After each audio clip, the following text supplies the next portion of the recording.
Bonjour à tous. Aujourd'hui, nous parlerons des cabines du bassin, de leur utilisation à l'époque de la piscine et de leur nouvel usage aujourd'hui pour les besoins du musée.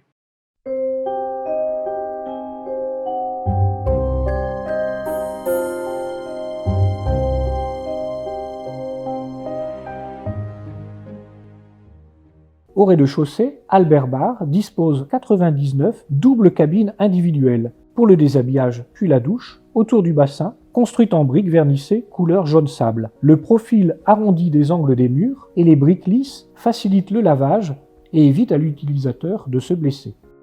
Chaque cabine est fermée par deux portes en bois, côté couloir et côté douche, pour fermer la cabine de déshabillage.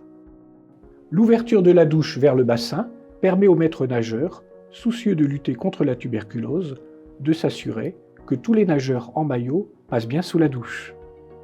Réparties sur les longs côtés et aux angles du bassin, ces cabines s'articulent en deux parties. La première, pour le déshabillage, est dotée de porte-manteaux. La seconde, pour la douche, comprend un porte-savon et un pédiluve. Le nageur conserve sa cabine jusqu'à la fin de sa séance de natation.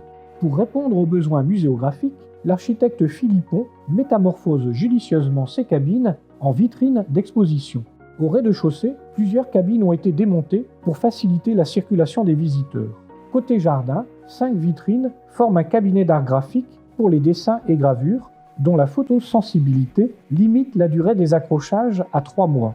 De l'autre côté du bassin, 6 vitrines sont dédiées aux collections d'art décoratif.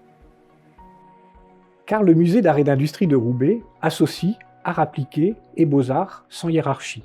La présentation chronothématique des collections suscite le dialogue des formes et des disciplines. La peinture renvoie aux arts décoratifs, la sculpture à l'architecture, au mobilier et à la mode. Le fonds d'art décoratif offre un large panel d'objets, de techniques et de formes. Il révèle les interactions entre artistes et artisans et questionne le statut de l'objet.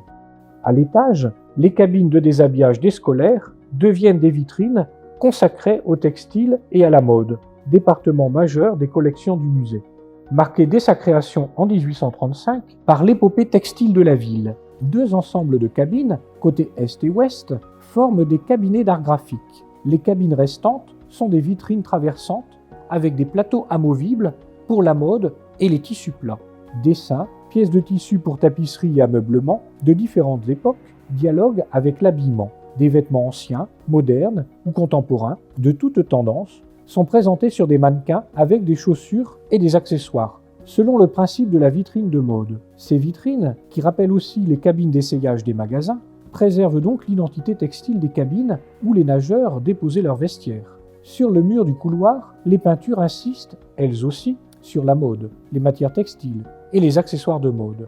Derrière le plongeoir, les douches collectives ont fait place à la Tissuthèque, noyau de la collection textile. Depuis 1835, Roubaix collectionne les livres d'échantillons et les pièces de tissu. Ce fonds international, de l'Égypte copte à nos jours, constamment enrichi par des dons et achats, séduit le public et offre une documentation exceptionnelle aux spécialistes. Chaque trimestre, l'accrochage textile est renouvelé, car tout change très vite dans la mode, mais aussi parce que les textiles sont fragiles. Les vitrines sont donc aérées et la lumière froide limitée à 50 lumens. Enfin, un éclairage indirect complète le dispositif. Des néons dans des gorges au plafond apportent une lumière qui rebondit sur les murs blancs du couloir avant d'éclairer les vitrines. Merci à tous et à bientôt pour de nouveaux secrets de piscine.